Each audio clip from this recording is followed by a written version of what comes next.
નમસ્કાર મિત્રો, સ્વાગત છે તમારું મારી યુટ્યુબ ચેનલ સંજુ ઇન્ફોર્મેશનમાં।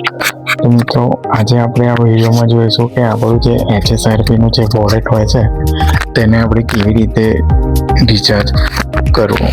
તો મિત્રો, તમે મારી વિડીયોને એન્ડ સુધી જોજો અને મારી ચેનલ સંજુ ઇન્ફોર્મેશનને સબસ્ક્રાઈબ કરી દેજો અને વિડીયો જો તમને માહિતીપૂર્વક લાગે તો તમારા મિત્રોને શેર કરી દેજો।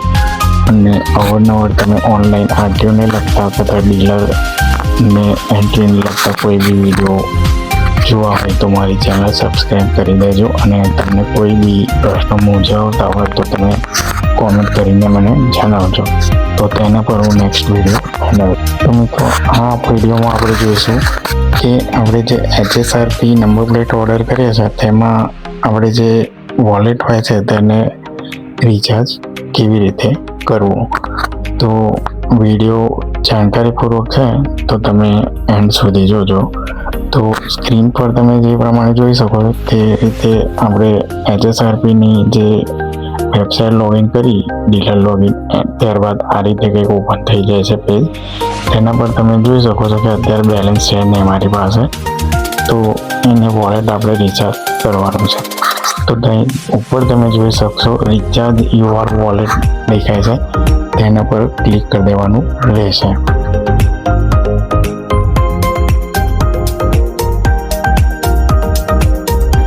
રિચાર્જ યોર વોલેટ અહીંયા ઉપર તમે જોઈ શકો છો તેના પર ક્લિક કરવાનું રહેશે। તેના પર ક્લિક કર્યા બાદ તમારે આ રીતે કંઈક પેજ ઓપન થઈ જશે। તો અહીંયા જે તે તમારે એમાઉન્ટ તમારા વોલેટમાં એડ કરવાની હોય તે જે તે રકમ હોય એ તમારે એન્ટ્રી કરી દેવાની રહેશે।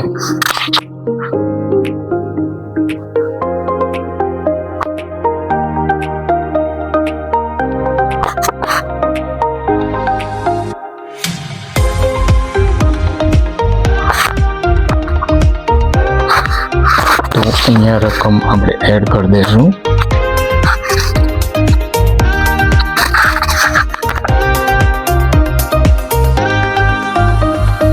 ત્યારબાદ અહીંયા ક્લિક કરી એડ ટુ વોલેટ પર આપણે ક્લિક કરી દઈશું। તેના પર ક્લિક કરશો તો આ રીતે કંઈક પેજ ઓપન કરીને પે રૂપીસ આપણી જે રકમ એડ કરી હતી તે આવી જશે। ત્યારબાદ પેમેન્ટ માટે આ રીતે કંઈક પેજ ઓપન થઈ જશે।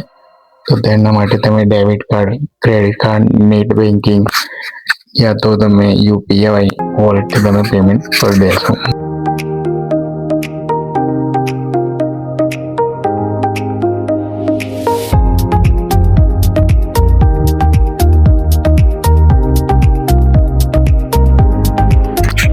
તો મિત્રો, પેમેન્ટ આપણે કરી લીધા બાદ આ રીતે તમારા સ્ક્રીન પર કંઈક પેજ ઓપન થશે।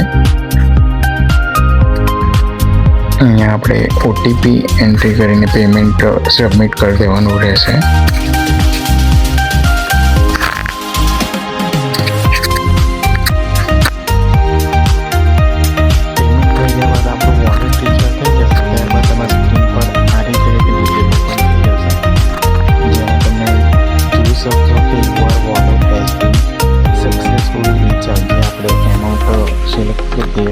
આપણા વોલેટમાં રિચાર્જ થઈને આવી ગઈ છે। તો મિત્રો, આ રીતે આપણે જે ડીલરનો જે આઈડી હોય છે HSRPનું, એમાં આપણે વોલેટ રિચાર્જ કરવાનું હોય છે।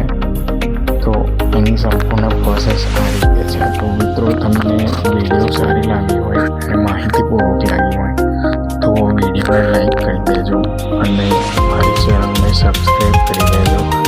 અને મિત્રો, આવા ડીલર આરટીઓને લગતા બધા વિડીયો જોવા માટે મારી ચેનલ સાથે જોડાયેલા રહો અને મારી ચેનલ સંજુ ઇન્ફોર્મેશનને સબસ્ક્રાઈબ કરી દેજો અને તમારા મિત્રો જોડે વિડીયો શેર